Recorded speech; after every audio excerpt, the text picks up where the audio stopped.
Welcome to the first turn. I am Hyena. I'm Llama. And today we have big day, right? Adepticon registration Our happened. registration. Very exciting. Did you get everything you wanted? I did. First, we can say, and you can let me know if your experience was the same. The queue was smoother than it has been historically. There was no like hitting refresh for half an hour until you get into a broken server.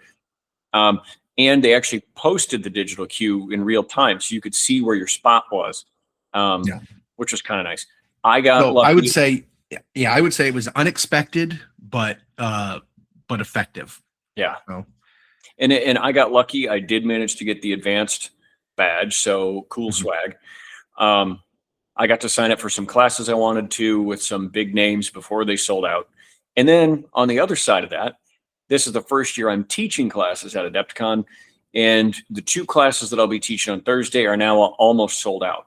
So I'm down to like 5 spots in one and 3 in the other or something like that. So yeah, I just pulled it up, 5 and 3. Yep. Yeah. So only a few left, and that's this is day one. That's right, day one, and I'm a relative unknown. So that's kind of exciting. And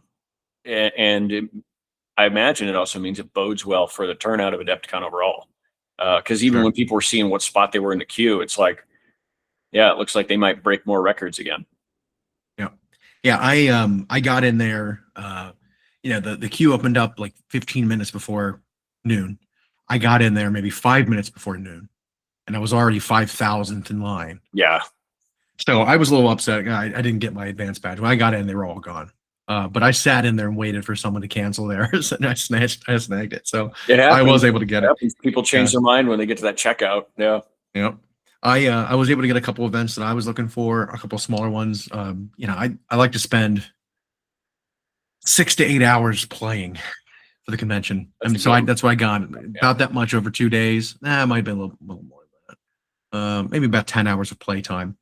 Because I want to experience the convention. I'm going to experience the city. I want to experience, classes and talking to people and shopping, all of that. So I don't like to really load myself up on events. So I'm happy with what I got. So I'm really excited about, it's just another reminder that it's coming up soon. Like we got a couple months to go.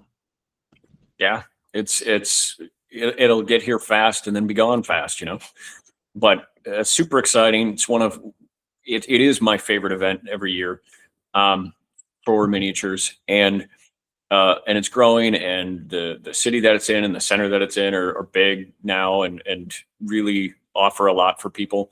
And so, yeah, I was excited. I pretty much got anything I wanted to do for this year's setup.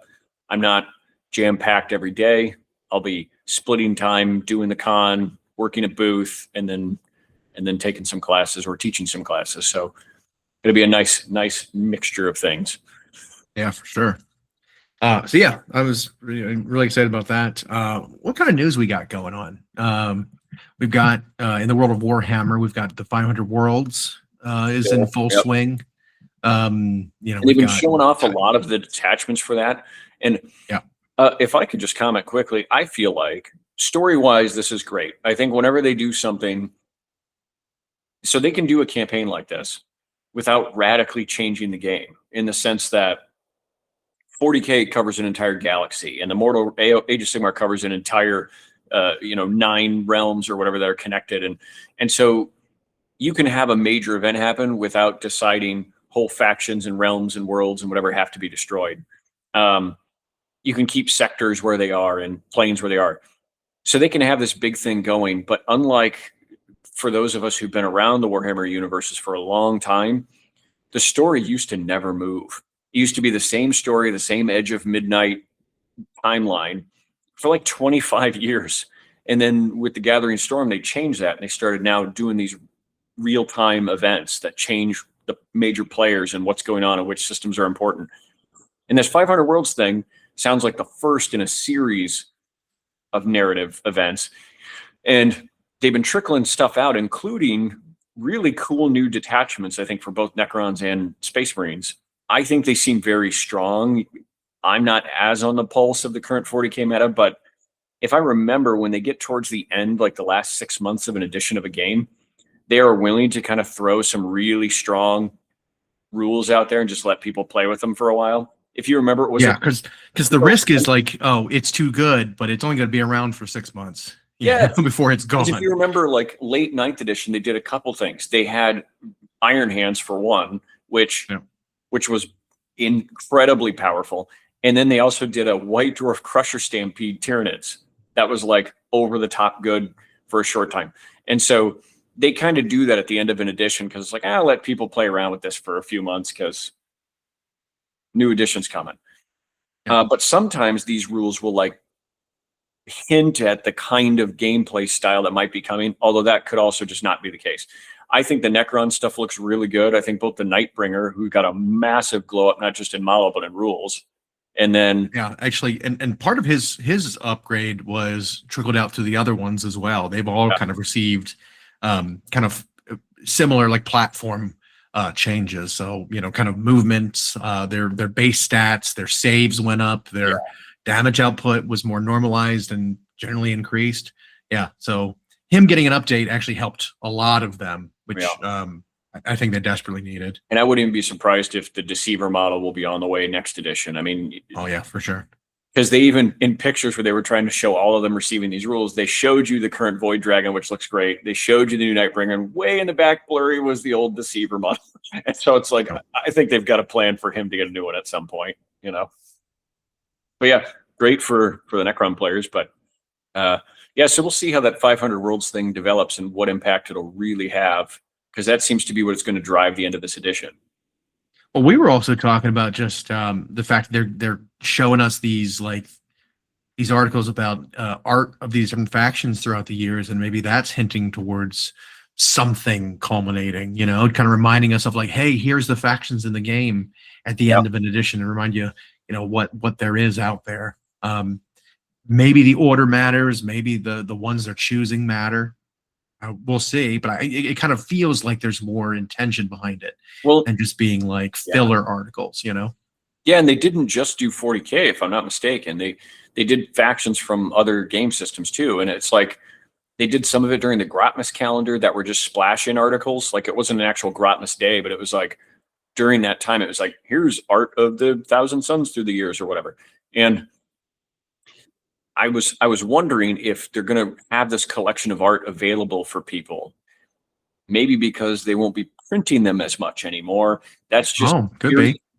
It's just a theory that I've seen some chatter about. Like maybe they will do what you and I have talked about for a long time, and I'm sure others have. It's like move away from these printed battle tomes and codexes and move the rules all to the app, and then you can make these art collections and painting galleries that people want available online in PDFs or collectible books. I don't know. Yeah, because I feel like a lot of this art maybe isn't even seen. So say you were playing, 2 editions ago, a completely different army than you're playing now. Now you picked up one in this edition, you bought the battle tome, whatever, and you can see the current rules and artwork of the army, but you've missed several battle tomes over the course of the editions. You don't have a lot of that old art, and this is giving you a kind of a complete picture of what has been released for them, how they changed. And like maybe we're not going to get that anymore. You're right. Maybe there'll be slimmed down versions of rules, whether it be PDF, digital versions, app rules, digital unlocks, or maybe even just like play versions of the battle tomes where they're much slimmer, just rules. I mean, that would be a start, I think, because you would hope that the price of a battle play pamphlet basically wouldn't be $60 to $70. It'd be more in that $20-$25 range, so you can actually get playing a little easier, a little bit less barrier of entry. Well, and it was one thing when print was still the only option, because if you remember I don't know if you were around, but when 3rd edition first started, so those were the first editions, by the way, we had like legal Tau and Necron's rules. But they started differently. They released codexes that were in these very slim pamphlets that were just rules, and they were black and white, and some rehashed art, but not really. And they were like $15. And the players decided they weren't happy with it and wanted their big, thick codexes with galleries and color pages and everything back. So halfway through, they started 3.5, and then they gave everybody big, pretty codexes again, and they've stayed that way ever since. But we're in an era now where, like, you just don't need to print it. And as we've hashed so many times, a few weeks after the book's in people's hands, the print is already worthless. I was looking at stuff today, unpacking some boxes, and it was like, hey, I have these War Scroll cards for this edition's Magakin. Oh wait, they're not useful anymore because now their rules have changed. So this is in this pile of cards now. Like, I don't know. I like references on the table, but man, they just gotta stop forcing us to buy the print. Yeah, because there's just too much necessary, too much needed. And it's like, if I want to diversify, I want to spread out, and I want to do new armies, I got to buy it for each and every single one. It's like, I'm not doing that, anymore. I'm kind of focusing on my major factions that I like the most, and not really splashing out into other factions that I might have otherwise.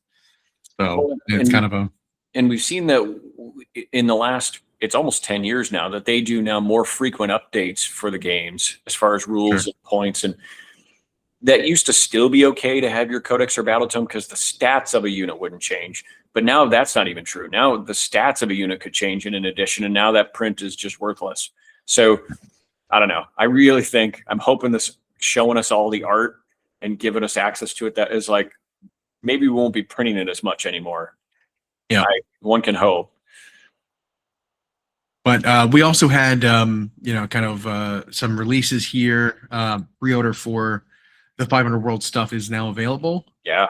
Which includes Titus and his retinue, plus Necrosaur Amentar, which is the big new Destroyer Lord, and the Nightbringer. They're all up for pre-order this week. Next week's pre-order, which we got an article for today, was Angron, the Forge World. Forge World version. Is it still Forge World? I think it is, technically. It is, yeah. It's still Forge World resin. The big Horus Heresy Angron, Demon Angron is coming. So that took a long time to get that released. That was a long time to pay off, because we saw his model last year. I mean, it's been like, I feel like it's been 6 or 8 months. I was going to say last year, I guess only a few weeks ago. But yeah, no, we saw that several preview events ago, like that Angron. And then that new plastic Skitarii battle group is also going to be pre-order next week, which is the new plastic Shelob for Middle Earth. I'm actually like halfway excited about that. I don't know. Sure. I mean, I think it's hilarious that she comes with both a Gollum model and the wrapped up Frodo. A little Frodo wrapped in. Yeah. I think that one's really funny to me. So, but yeah, so I mean, we're kind of gearing up towards at least some events coming up that there will be previews. So I don't expect to see too much between now and the 16th. Was that next week? Yeah, the preview event's on what, Friday? So I think it's on Friday. Yep. It's like Friday at like noon. Probably not be able to cover that live, but we'll talk about that next weekend. Yeah. Hoping it's big news. It seems like a very streamlined, focused preview. There's only be four games showed off. Yeah. So expect to see stuff for kind of the secondary games in the meantime, right? Like we're going to be seeing stuff for the ones that aren't being focused on. So Angron dropping now is a good look, to kind of make those players feel like, you're not being left out, you're not being forgotten. Here is a really cool new thing that you've been waiting for. Well, yeah, and it kind of means we're caught up. And so the preview event will hopefully be all new stuff. It's so 40K, Age of Sigmar, Horus Heresy, and Blood Bowl, I think, are the 4 games that are going to be featured. And Blood Bowl. Yeah, it was Horus Heresy. Yeah. Yeah, Blood Bowl, you never know what to expect. And then, but the models are fun. Yep. Horus Heresy, I just only imagine pick something from Forge World or an old kit that's now being updated to new plastic. That's it. We have speculated, and maybe we'll make official predictions here. Is that this week? We got to make official predictions. Yeah, on 40K and Age of Sigmar. So, me, of course, ever the pessimist on the preview events. I half expect the 40K side to be mostly Red Corsairs stuff and maybe Prince Uriel, and so people are going to kind of be disappointed because now we've seen it. or we've seen some really potato-y images. But I don't know. It might not. It might not be because the Red Corsairs heroes, it looks like they're showing them to us one at a time, right? We saw Huron, then we saw his Apothecary, and there's been silhouettes shown. And maybe maybe it will be whatever the Eldar Corsairs are getting, and they'll show them in like, full HD. On the Age of Sigmar side, it's really a pick 'em because there's so much coming. Yeah. So I don't know what to expect. Yeah, that's tough. I think you're right on with the 40K. I think we're going to see the culmination of this. What's the campaign setting called? Maelstrom. Maelstrom. Yeah, I think we're going to see Red Corsairs. We're going to see Uriel and his Corsairs. Maybe a new transport for them in the form of a new plastic venom or something like that. Yeah, I could see that. That'd be neat. Age of Sigmar, like we said, we've gotten rumors already. Yeah. I mean, I'd go on a limb and say maybe the Cities of Sigmar stuff is coming, the update to them. That'd be super cool. Okay.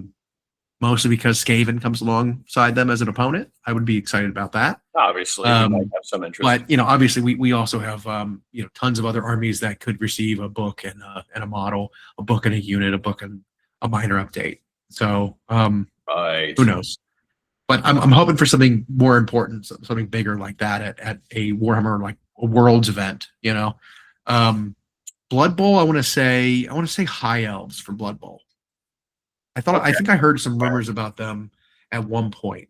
Sort of the Illyrians or the whatever the cone-headed High Elves from Old World. Oh, yeah. Okay. I wonder if they're going to get some kind of a team. And then I also heard rumblings and rumors about 30K getting a pretty big update in the form of a new army. Okay. They might be getting a Custodes update for 30K. Oh, because I mean, technically, I think the Custodes models, were they available in Horus Heresy before? They were all resin. They were all resin though. So they had the jump pack units and some of the vehicles. Yeah. They had the dreadnoughts, but they did eventually give them 40K rules. And what I hated about that, that's right, was the most competitive or most viable 40K Custodes list used those units mostly. Right. And then it was like a Captain General or whatever was really good. But I hope they split that, because what the Custodes used to be and what they are has changed. And for sure. I hope both lines get an update. That's, but if the 30K gets a big plastic Custode refresh, that'd be kind of neat. Like make some of their jump pack unit or their fire pike units or all those in plastic. That'd be pretty cool. Well, that makes me wonder if they're going to be compatible with both systems, because they've been trying not to do that anymore. Yeah, I don't know. Yeah, I don't know either. But you're right. I forgot about that. They did have 30K rules. I'd only ever seen them in 40K though, so I guess I kind of forgot about that. So maybe not a new army, but a refreshed army, which we hadn't seen in a very long time. I might have misspoke there. I'm not sure if they had 30K rules. I just know a ton of it was Forge World before. Right. So maybe they were exactly. Both. I can't at this point. I can't remember. Like I said, I'd only ever seen them in 40K. So, but if this is an update for them in Horus Heresy, that's cool too. Because I mean, especially when you got to like the Siege of Terra, like the Custodes then played a really big role in everything that happened there. So, I think we'll go and say we're going to see Custodes for Horus Heresy. Yeah. Okay. That's a good one. High Elves, Custodes, Corsairs and Corsairs, and then I'm hoping Cities of Sigmar. Cities of Sigmar. Okay. Yeah. I think the stuff I want to see in Age of Sigmar just is a ways off yet. Like I still think ogres are to come, but a ways off. Yeah. I think we're going to get a lot of like smaller releases leading up to the big ones of the edition, which will be, I think, ogres and dwarfs. Their combined army. Mm-hmm. Yeah, I think ogres and dwarves will be ogres and double dwarfs or whatever are going to be a little ways down. We could see whatever this rumored Sons of Behemoth matriarch is. Oh, true. Yep. There's supposed to be a new big Gargant that's the matriarch, a female epic hero type character. So, And I imagine that kit, like all of them in that range, will make multiple things. So I'm hoping so. I mean, I think King Broad, did he make all the other Gargants in addition to himself? They throw another sprue in there. I think they did. I think that's what they did. Okay. Well, I know he makes at least one other variant. Okay. That was just a new variant, or I mean, think about what they did with the Imperial Knights, where they split off like three of the normal chassis knights are made out of one kit, and like 2 of them come out of the other one. So maybe something like that. I would love to see instead of just giving more megas, give normal Gargants, refresh that kit, because currently that kit only makes one variant, and it shows its age. It's derpy. I would love to see a more dynamic model, maybe that makes more than one thing. Well, when it was called the Ale Guzzler, so it does have like a chaos head, a normal head, but I think it's only like 3 heads. Yeah. And now the Ale Guzzler was the destruction version. Yeah. That could like ally into like greenskins. They got rid of that one. And like the war scroll for that one's gone. Mm-hmm. And the Chaos Gargant, they also sent to Legend. So all they have really right now is just the stock. Whatever they're called now. I don't remember. Man Stomper. No, I don't know. Man Stomper. Yeah, something like that. Just regular Gargant. It's just it's something very generic. Get back to Old World if they wanted and bring us a new one. Yeah. Although I did hear rumors of Imperial Knights. Now I don't know if it's Horus Heresy or 40K. That there was going to be a kit that was like between the Armiger class and the bigger ones. That was supposed to be some lighter weight mid-sized knight. Weird. Okay. Yeah. And again, I don't know if that's for 30K or 40K. It's hard to tell. We already have the. So that's really weird. So we'd have the Armiger / Halverin, right? Yep. And then you'd have the standard like knight class. Your paladins and your whatever. Class, yeah. We also have a slightly big one than that has like the harpoon gun and the super melta, and then we've also got the Porphyrin, which is huge, that big. But then they also have the Lancers, like that chassis, the Cerastus. That's we're gonna have 6 different knight chassis now that are all. The Porphyron's not plastic yet. Okay. And I don't even know if he's 40K playable at the moment, but. That would be a cool one to bring up. But I've heard rumors that long-standing rumors that there's going to be some relaunch of Apocalypse this year, possibly with the edition, and they want to have the flagship release alongside it being a plastic Warhound Titan. Wow. Okay, that'd be cool. Yeah. Now I know the Warhound is small enough that it could totally fit in a normal 40K game too, technically. Yeah, I don't know what its points is. It was usually between 1,500 and 2,000. So I think at one point it was only like 1,000 points, and then they gave them these arbitrary numbers that was like that one plus the Reaver plus the Warlord was like 2, 4, 6,000. Yep. And so it was like, wow, those are not balancing points. Those are just like, we don't want these in normal games, because I'm pretty sure that the Warhound at that time was not a 2,000 point model. It had 2 guns, each with like 3 shots. And it was like, this does not equal 2,000 points, Well, yeah. And it's the funny thing is it had like less output than a knight, kinda. It did have like void shields and stuff that made it tougher back in that day when that was a thing. But I remember I played a team tournament with a buddy of ours, and that was a part of his list was a Warhound Titan in his 1,000 points. And so it did seem kind of unfair when we got on the table and that was there and like no one could really destroy it. But anyway, I don't know. I imagine it'll either be Apocalypse and not for standard games of 40K, or it'll be pointed as such that it won't make it into 40K lists anyway. But if that's true, that's super cool. I think their plastic tech is probably at a spot where they could almost make anything. Yeah. So, speaking of, we've seen them go big, we've seen them go small. Yeah. I mean, their ability to do negative space and to do like they've started doing the super heavy tanks lately, exactly, and like the way they can do paneling on vehicles to make a matchup to make a box, where it's hollow on the inside, enables them to really make anything. like a lot of that stuff that was these big chunky solid pieces of resin before with these, inch thick long resin feeds, right.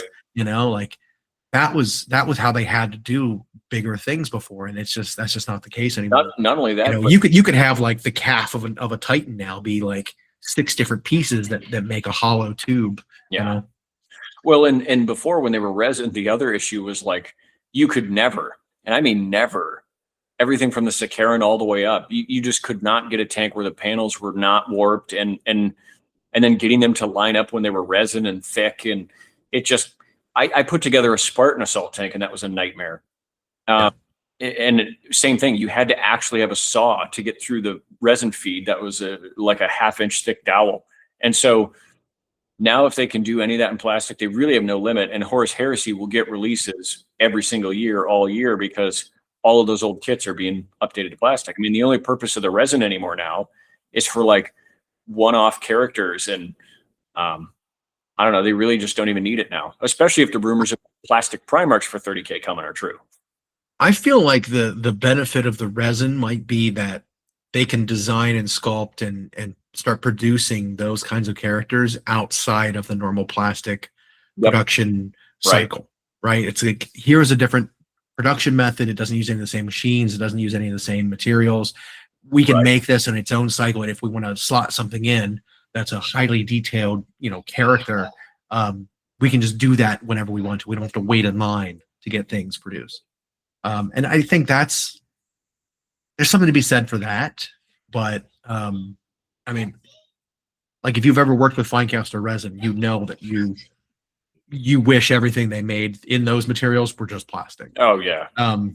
It's just the technology is just so far advanced now from what it used to be that it's kind of left those sort of production methods in the past. But we see that with other companies too that are trying to break out and release their own game now, where they're like, hey, we have this new, skirmish game, you need 10 models, and you look and you're like, oh man, they're resin or they're metal. And it's just like, come on, you can't have like found a way to make plastic models in this day and age. You're going with this old, and it's almost like a really big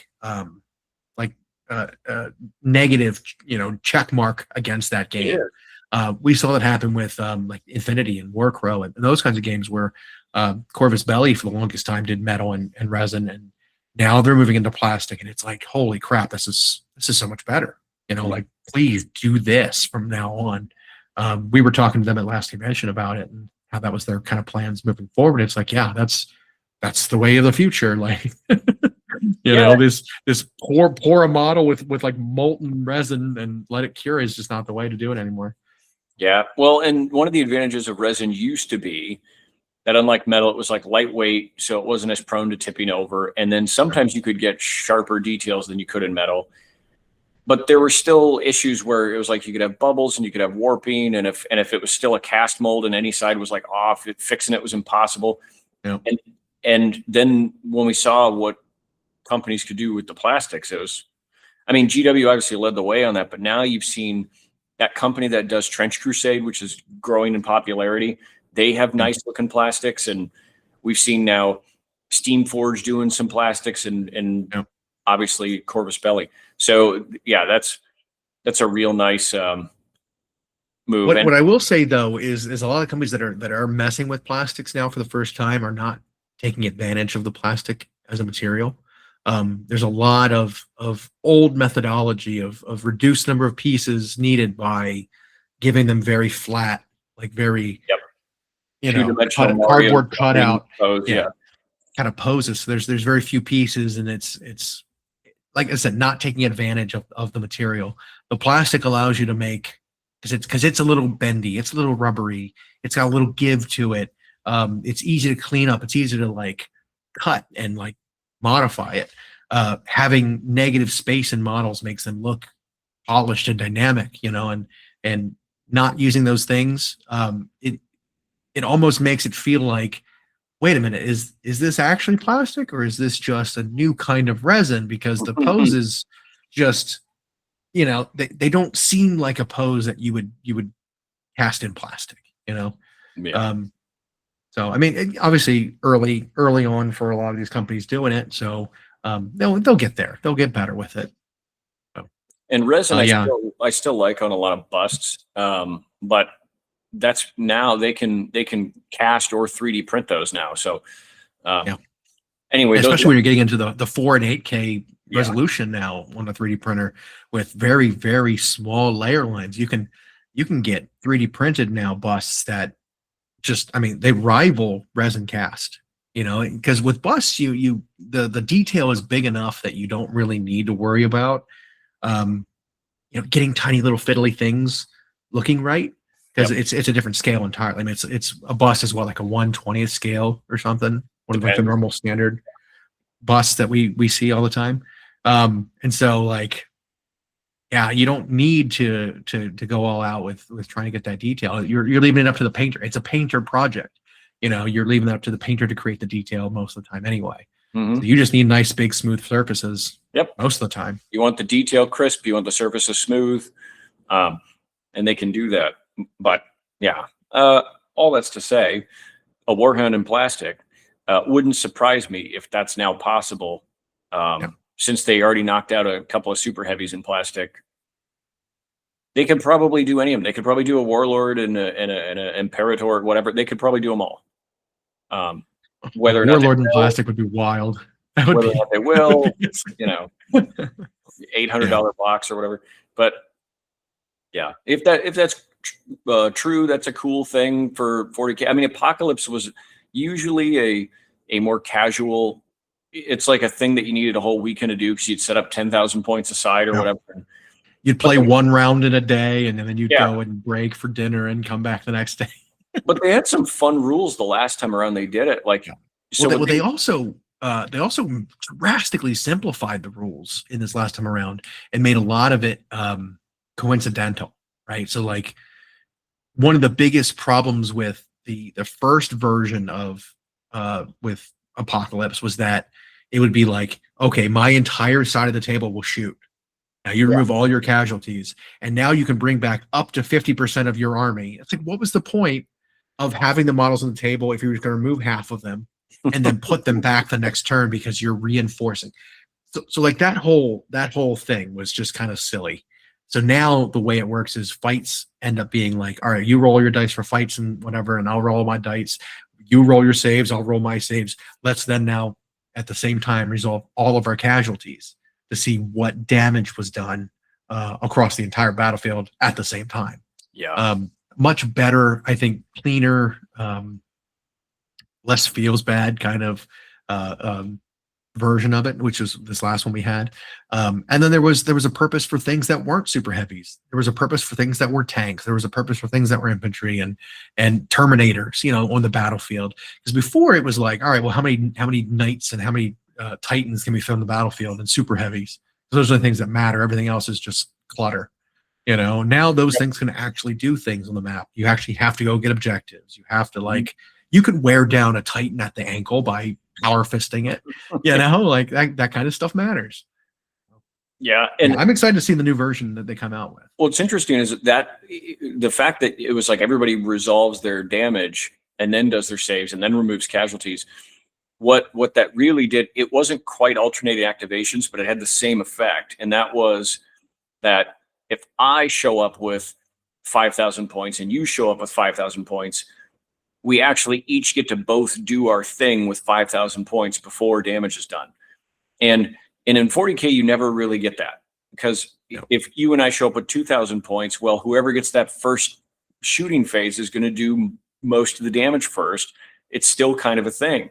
And even though now scoring is more important than killing, it is harder for you to score with 1,300 points than it is for me to score with 2,000 points if I killed, a third of your stuff to start the game.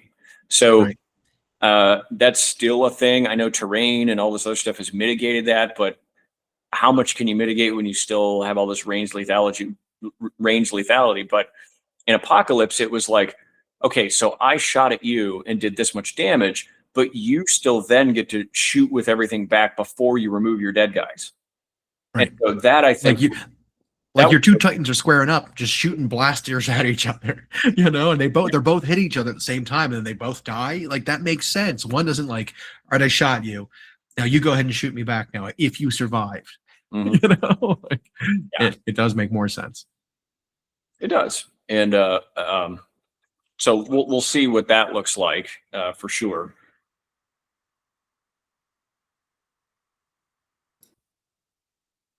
But you think we're going to see? Oh, this is just me celebrating that my first classes are starting to people.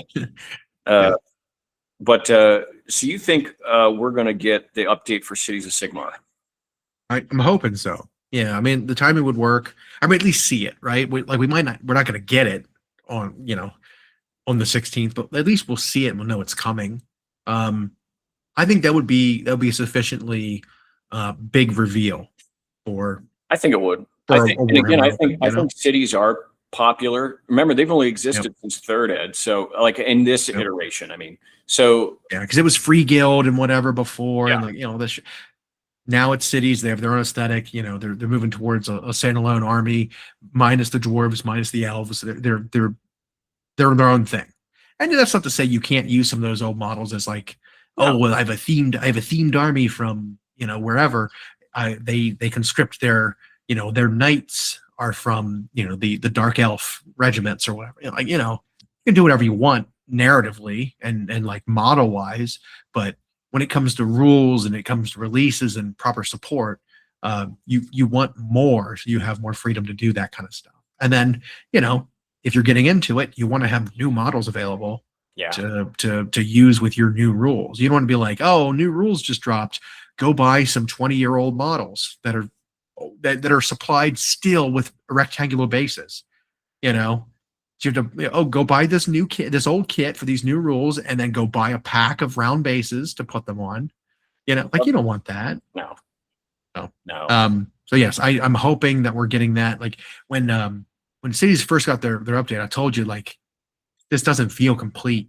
You look at what they have. It's like, all right, well, I've got an old tank from fantasy. I've got a cannon, one cannon kit to replace all my other artillery. I've got one pretty weak, infantry unit and one pretty weak shooting unit. That's my whole army. That's what I get.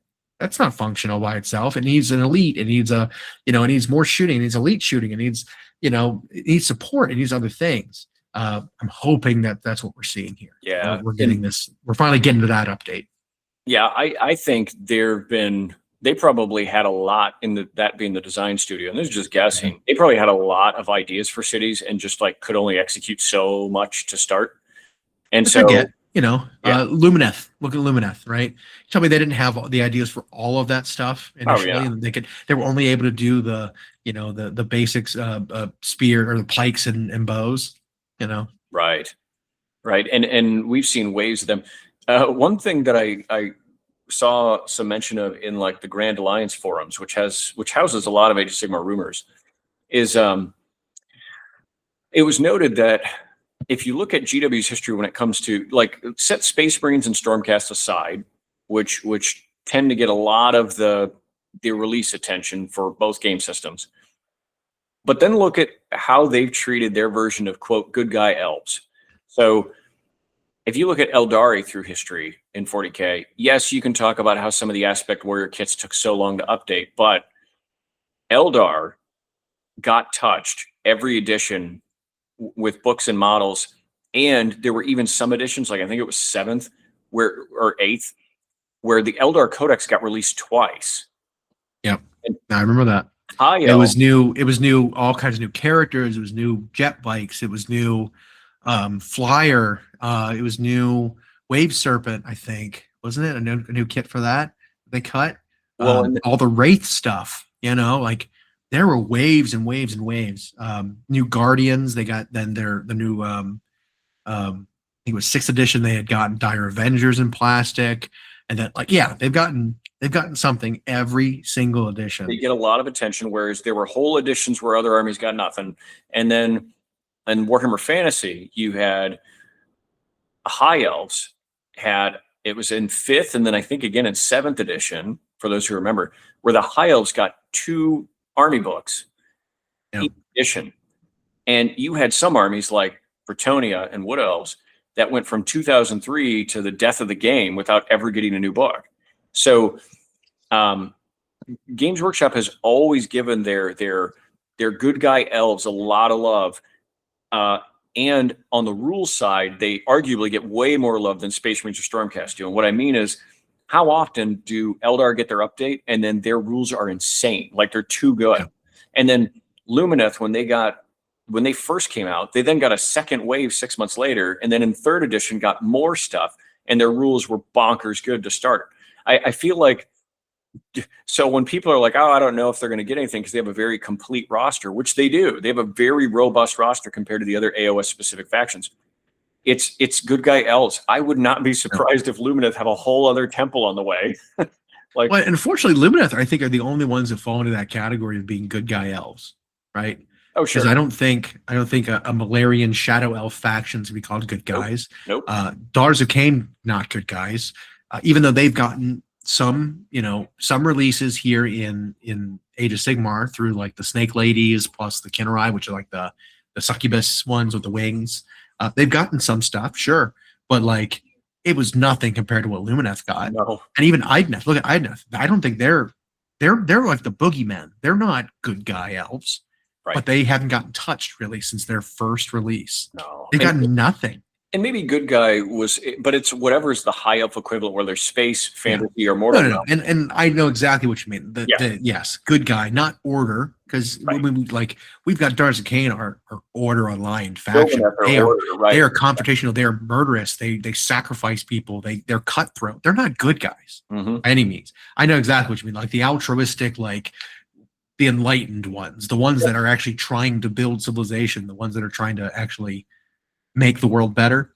Yeah, that's what we call good guys. That's the Lumineth. In most regards. Yeah, so they're the only ones that really gotten attention. When you look at like how Fire Slayers did, and Idoneth have done, and how for a long time Ironjaws did before recently, it was like they got like nothing, but Lumineth every time they came around, it was like bang, big, cool. So when people are worried, like, yes, I wouldn't be surprised if they got their pity hero in a book, but really with the good guy elves, I just always expect GW is going to make more of them.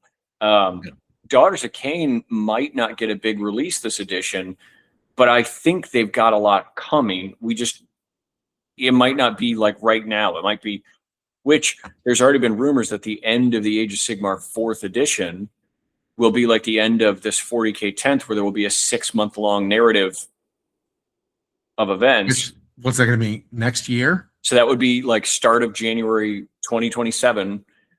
Yeah. Like until the summer, we get a big narrative thing that pushes some stuff forward, and then and some cool new rules, and then you start a new edition.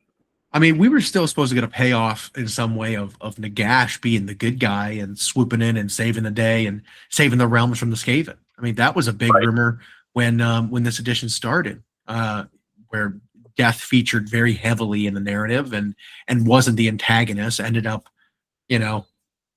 kind of siding with Order again a little bit to battle them back, and then obviously there'd be a do, right? Like Nagash would help everyone survive, and he'd be like, all right, here's your bill for my help, send me souls, that kind of deal. Which Nagash has been going through the story for a little bit after the battle with Nick. What's that going to look like? Yeah, right. Do you think they would end up finishing the edition with the death swooping in, Loki style, to save the day? Now, probably not really a good guy, but like wants to look good. Do you think that would culminate in Nagash maybe getting a new model? Well, so that's an interesting. There was a rumor that they've managed to feature Destruction as a major player in addition. When we got like all the Cruel Boys stuff, they managed to feature Chaos in an edition, both with Skaven, and you go back to the beginning and it was Khorne. And so there's a rumor that 5th Ed will feature Death as the major player. When you think about the Nagash model is very good still, but it's been since the end times. Yeah, he was literally an end times model. He wasn't even designed for Age of Sigmar, not like Archaon was. Like Archaon, Archaon's evolution from his horse form up to current form, Grand Marshal of the Apocalypse, compared to like Nagash on foot to current Nagash, right? Was a very similar sort of evolution of like little guy, very unimpressive, big, huge centerpiece. Like there was a very similar evolution there. Marathi into Marathi Kane, right? Yep. Big, huge evolution. But again, that was 10 years ago. That was End Times. Like, is that Nagash in the Mortal Realms? You know what I mean? Like a lot of the stuff that we had released for fantasy, actually, I think was scaled down. I mean, old 40K, I think is the same way. A lot of things were scaled down in their majesty and their like, dynamism, because they can't put a rectangle base and have you being all over the place. No. So Nagash is actually pretty tame. He's just kind of like floating along with his staff and sword. You know, he could be bigger and better. I could see them absolutely releasing something for him to make him 50% larger than he is, and big and majestic. I think that'd be super cool. Let's see. Well, I wouldn't know if they would necessarily make his silhouette much different, but I think he would be more dynamic.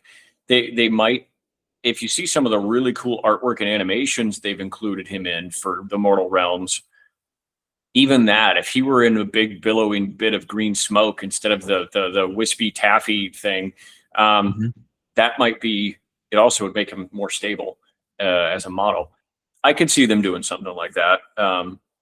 And then not totally invalidate anyone who doesn't want to spend $180 or whatever the new one would be. Yeah, who knows? But I would expect Death to get some play to start a next edition. That would make logical sense, but that doesn't mean, just because like there's been a pattern doesn't mean there always will be with Games Workshop. Right. So you've said that for a long time. Like just because it's been a precedent doesn't mean it's not necessarily. I mean, it's like we expected at this point, and when it doesn't happen, we're like, oh, what? Yeah. They didn't say anything about it. We were just assuming. We do that a lot. I've seen rumor mongers who even do that, who get ahead of themselves into basically wish listing, where they start saying, well, here's what they did, here's what they did next year, so next should be, it's like, and then that's not what happens. Can't do that. They claim Games Workshop changed their schedule. It's like, well, I think they kind of just go, they try to touch every faction, every edition now. That's true. But they also like go with whatever the design studio is putting forward and what their production capabilities are. Like it's business as much as anything. So as far as what I think, so I haven't made a prediction about the Age of Sigmar one yet. We're pretty aligned on the other stuff. So Horus Heresy, you predicted Custodes. Blood Bowl, you said High Elves. And then 40K, you're predicting the Eldar Corsairs, probably. Yeah. I don't know how much of the Maelstrom stuff we'll get. There was one rumor that suggested that image that we had was leaked really early because it had to do with like when the Chinese side gets their publications versus. So I don't know. It could be that there's another. There was rumors that there's another campaign that's going to be called Eye of Terror, which we had back. I guess they haven't paid off anything with Grey Knights. They haven't paid off anything with any kind of jump pack berserkers that were rumored, which may not be a thing. I don't know. We'd also had rumors that maybe every single basic demon infantry was going to get updated. Yeah. I wouldn't be surprised if it were more than just that. If Demonettes are getting updated, are they going to upgrade the Seekers as well? If Bloodletters are getting updated, are they doing the Blood Crushers as well? The cavalry? Are they doing, if they're doing Plague Bearers, are they doing the flies? Are they going to do, how far are they going? If that's well, and I think people might assume, again, incorrectly on precedent, is they'll like look at the Maggotkin release, which next weekend we'll have them in hand, and they were like, well, Plague Bearers didn't get updated, so why do we think the other? It's like, well, look at how much Maggotkin got though. That just could have simply not fit in the release schedule. They might have a new design for Plague Bearers because those models are old. They're 15 plus years old, and most of the infantry came out around that time, like 6th, 7th edition fantasy. So, like, if the rumors are that Slaanesh have new Demonettes coming, and I imagine, the horrors, the bloodletters, the Plague Bearers, those all might be in the works. They just might not be alongside an army book or a codex. There might just end up some other time where those they might rewrite the rules for an Army of Renown for Bellicor and then release them or something. Like, who knows? I mean, we could see an update for 40K that releases new demons. Yeah. But they become models that are now legal and replace the ones that are in Age of Sigmar.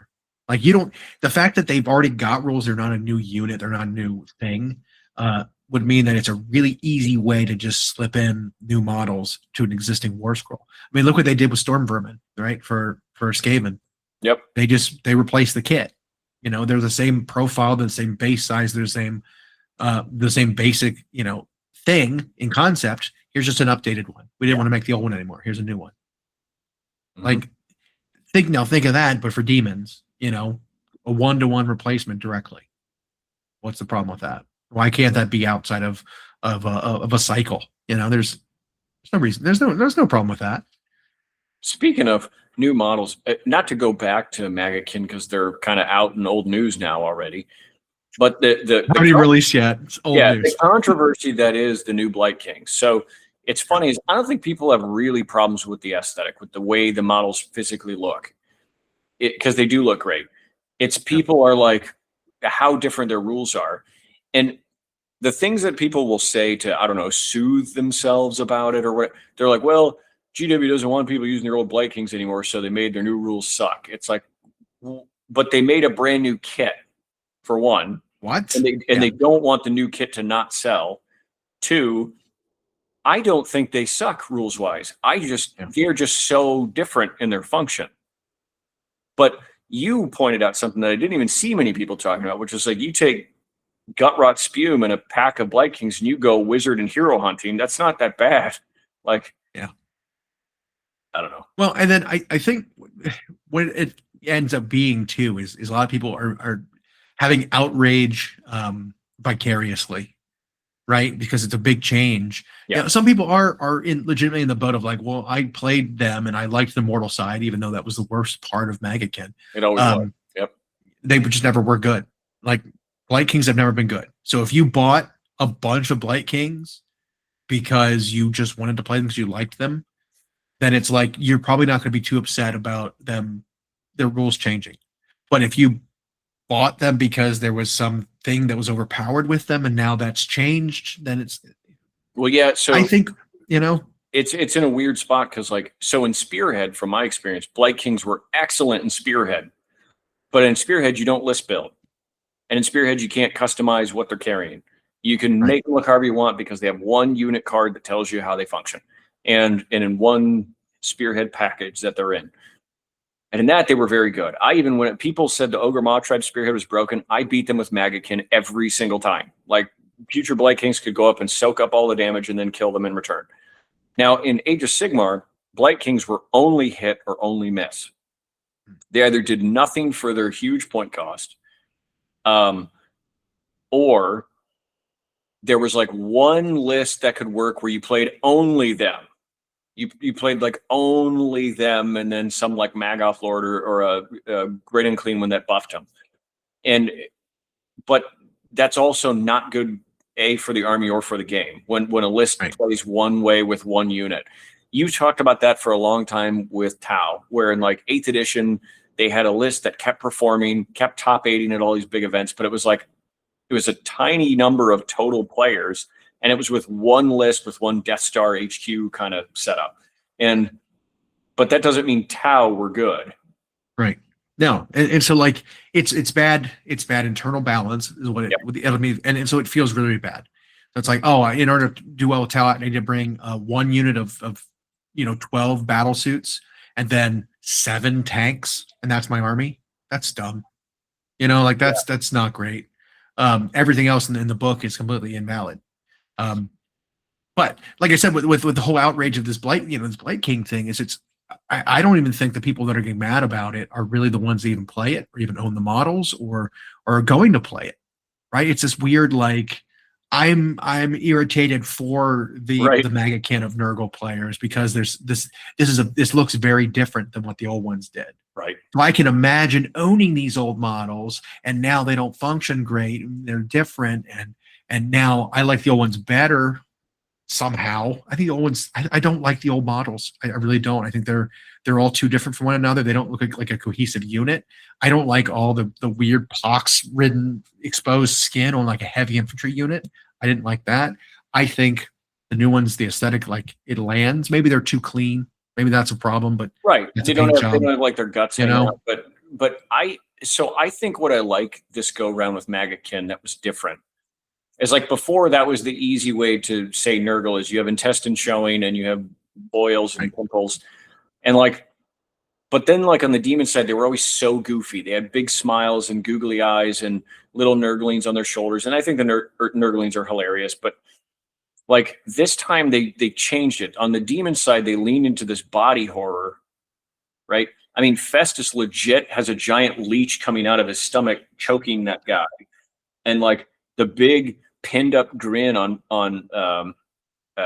what's his name, Gelgus. Yeah, you got that slug for a body on the sorcerer lady, and like, and then you go to these guys, and yeah, their skin is relatively clean, but if you Nurgle in Age of Sigmar is a little different. Instead of being plague, pestilence, death, which we already have with A. Nagash and B. Skaven, they decided instead, let's lean into like the growth aspect, the life aspect of Nurgle, his garden, he's like, yes, it's life in a weird form and like bacteria and fungus but it like that growth and that blessing and that bloated corpse look, I think is a little bit.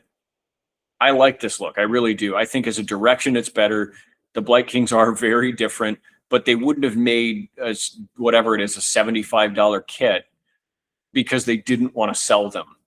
Like they wouldn't have made their rules suck because they didn't want to sell a $75 infantry kit. Now maybe I think they differentiated the two units of the rot swords and the Blight Kings. They did. So that it was, you had to make a hard choice of like, how are you going to use your old Blight King models, or how's your like there's not a great one-to-one transfer from that unit to a new unit, and that's where I think they're saying, hey, we actually want you to buy new ones because these ones don't really fit anymore, right? Like we've had plenty of examples of that where like you've got something that gets updated and you're like, well, it doesn't really work anymore. They increase this. Look at like Seraphon, right? They had the Coal One Riders, and the Coal One Riders are tiny. You have the new Agradon Riders, and they're twice the size of that. Oh yeah, it's like you can't use the old Coal One Riders and just put them on a bigger base, and then they're these now. It doesn't work. You had to buy new ones because it's a different thing. It is. So they do a lot of that where it's like, well, the old one doesn't really work for this new thing, so I do need to buy the new one. Like that kind of stuff. But there's plenty of examples of the opposite where it's like, oh well, my Barrow Knight unit is just my Black Knights. You look at them side by side, and they're like the profile is exactly the same. These new models look so much better, but if I threw down some old Black Knight models next to them, they don't look out of place. They don't look that weird. A unified paint scheme, and it would be completely normal. They'd be background characters to the upfront in your face, beautiful looking Barrow Knights. Like no, they don't want you to not be able to use the old stuff you bought. No, but I don't think they want to be restricted by the fact they've already made something for an army, that the new stuff has to be a one-to-one comparison of the old stuff, like, well, and that sorry, things change, Yeah. I mean, and I can, of course, Termagants and Harmagants, like they took 15-year-old kits and updated them. They're still in the same base size. They're just no longer slatas, and they're no longer stiff, rigid, long, like, but you could still use your old ones because they're on the same base. Like, and I just don't buy this malicious intent idea that when they were designing new Blight Kings, like, well, how do we make sure no one uses the old ones, even though they're on the same base? Right. We don't want anyone with the same scale, same size model to use those anymore. So what we'll do is we'll release a new kit that won't sell because the rules now suck. So is the goal like, let's have a whole edition where no one plays them so that they have to buy it? It's like, it's not like they're going to throw their models away. People will still have the old ones if Blight Kings are playable. Like, and I think even with the Hero or with the Warhammer Quest, when they released these ones, I think that was like these Templars or whatever they call them. I think that was like a way to show you can use either kit, the old one or the new one, and you're still fine. It was like when 4th edition came out and Stormcast kits got cut Now, little did we know some of them were going to be legit replaced, but some of them went away forever. But you did a whole spreadsheet where it was like, look, guys, you can still use these models. They're GW models. I mean, because I owned a lot of them. So I was like, what can I use everything as? And it's like, you can use everything as anything you want. And like, no one's going to say, boo about it. Like, when they talk about GW being WYSIWYG, it's like, well, they just want you to use their official models. Like, they don't, as long as you represent it accurately on your list, they don't really, they will not care if you use old Putrid Blight Kings in a new Maggotkin list in a tournament.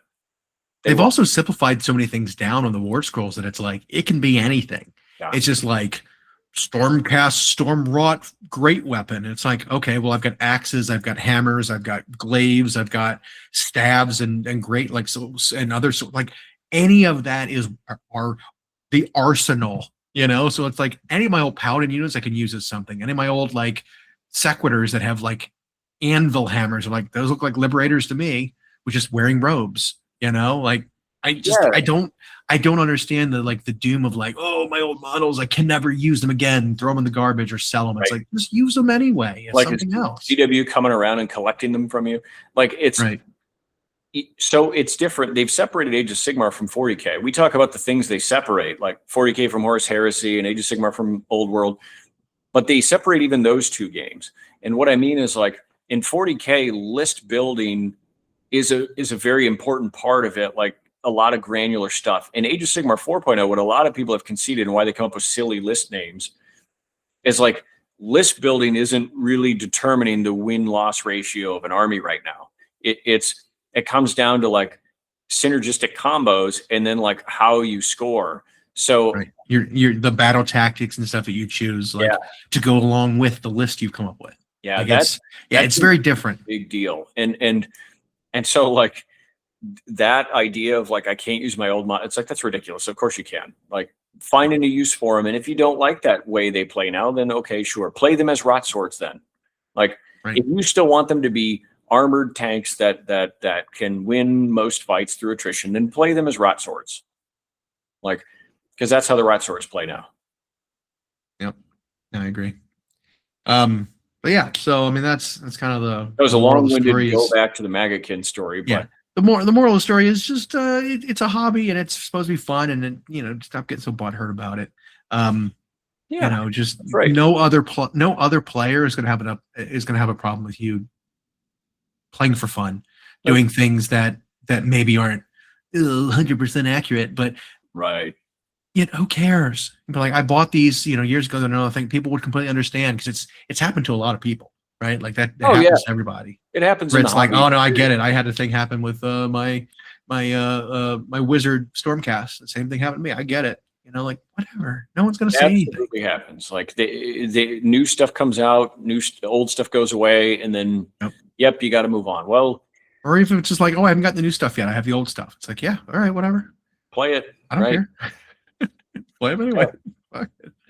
Oh, my blight, my blight kings are now, chaos chosen of Nurgle for my Slaves of Darkness army. Whatever, like figure something else out.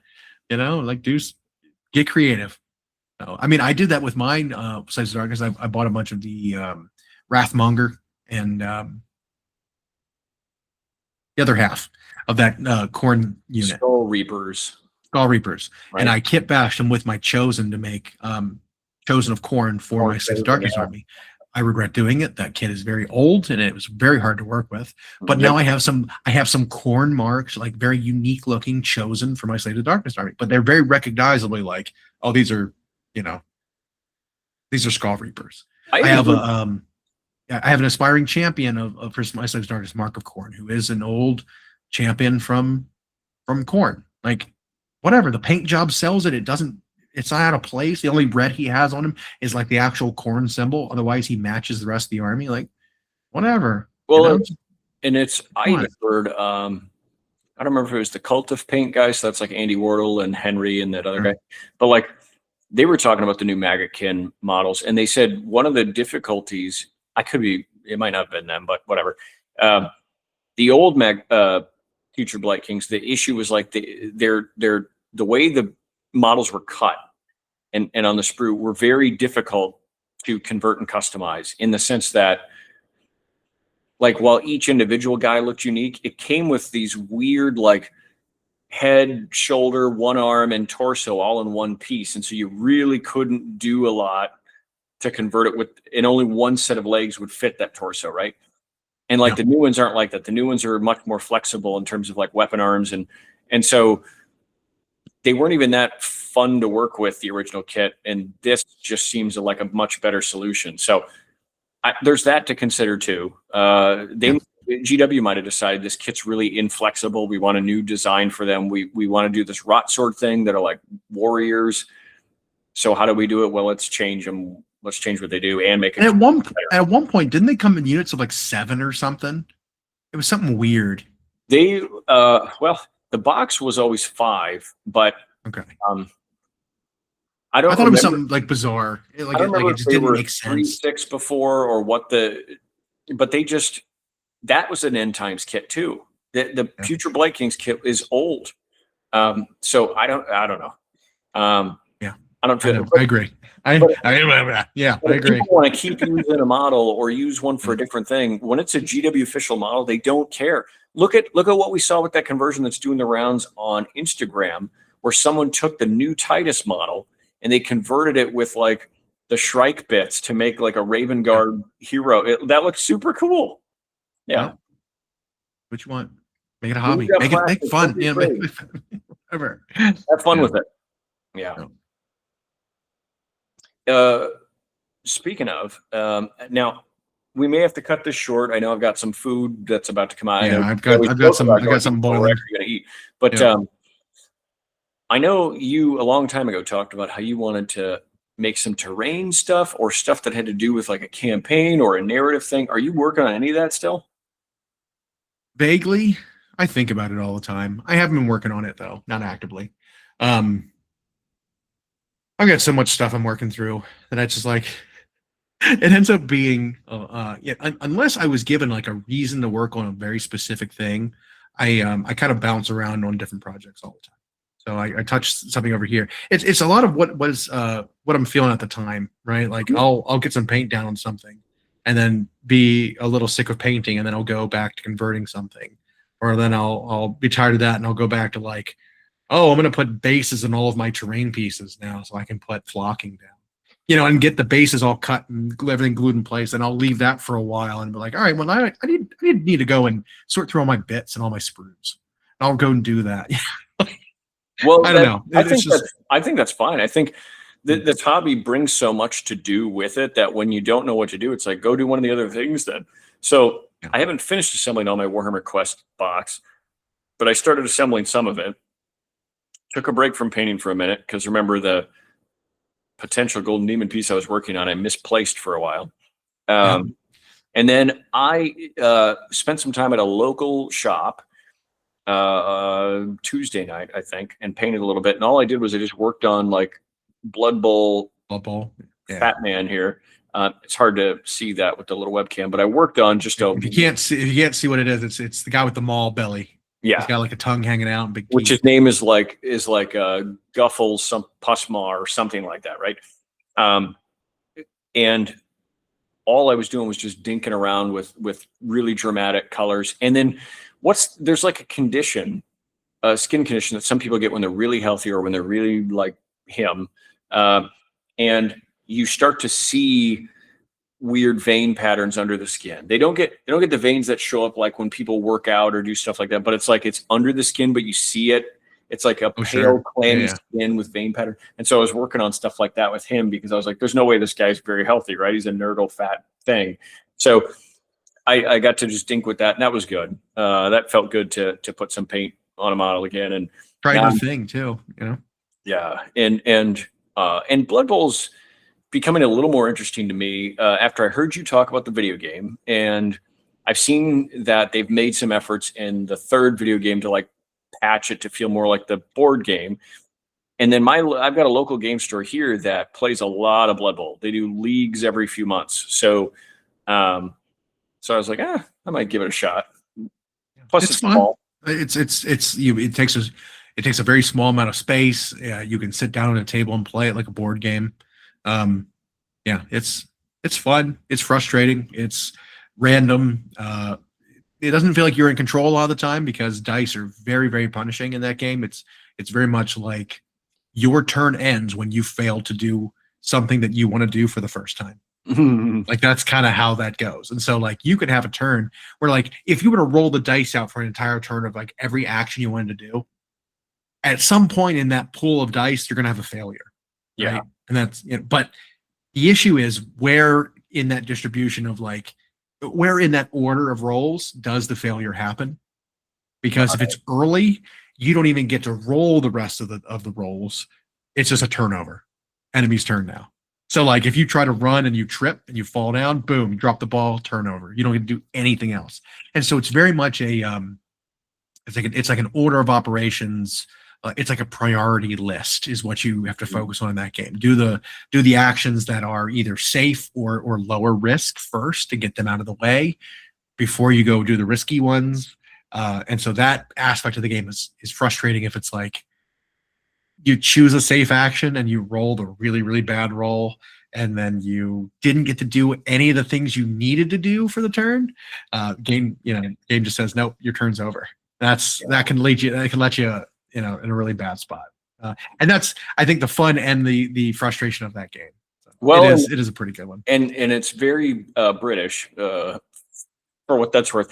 It's fun because it's like, it's like a British take on what American football is if it were made by someone who wrote rugby.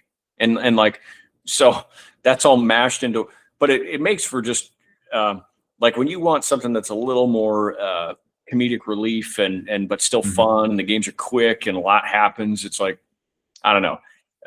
And people go nuts about it. And they've been doing, Games Workshop has been doing balanced passes on that game like they do their main game. So yep.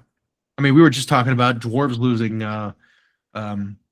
tackle on a bunch of their linemen. Yeah, just by default, because it's such an oppressive passive ability that you get that it's good no matter what. It doesn't have a counter. It counters things where it's at least useful. And at the very least, for free, it does nothing. That's the worst. There's no actual downside to it. Right. Yeah. So I don't know. I might sink my teeth into it here because I don't get a ton of time to play long games, and it's like that's one that maybe is quick. So we'll see. One last thing here. It's not so much a rumor because they're out, but the Pox Wretches, which are the human cultists that were a new release for the Maggotkin of Nurgle, there was a rumor that they were originally going to be like a Warcry warband.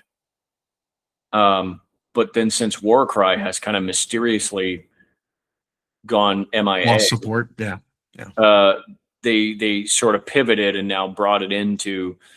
I think the biggest indicator of that is just the weird unit size with the like tokens and whatnot. It's a little strange.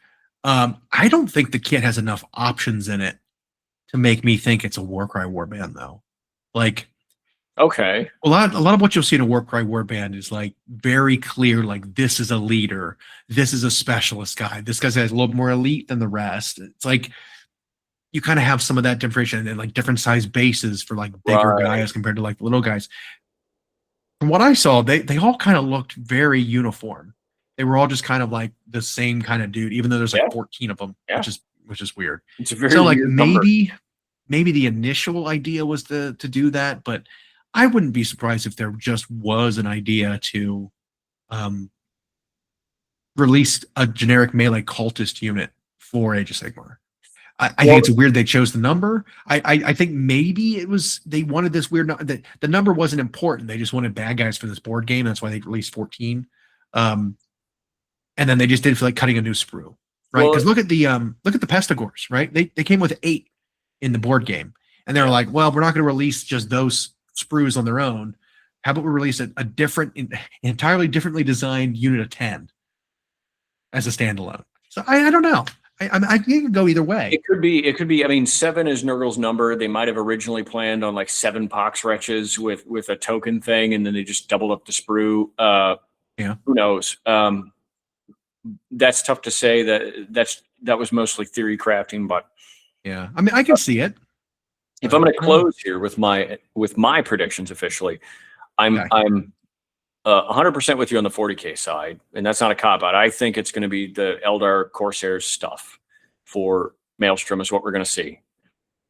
I think Blood Bowl, I know some kits are getting refreshes. So you said High Elves. I think Amazonians got an update not that long ago.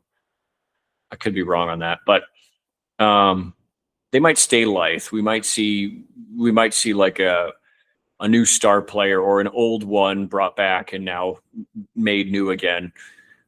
That's really tough to predict. I still can't seem to get my Bull Centaurs for my Chaos Dwarves. Can never seem to get that model. But on the Horus Heresy side, you went with Custodes getting a big update, possibly in plastic.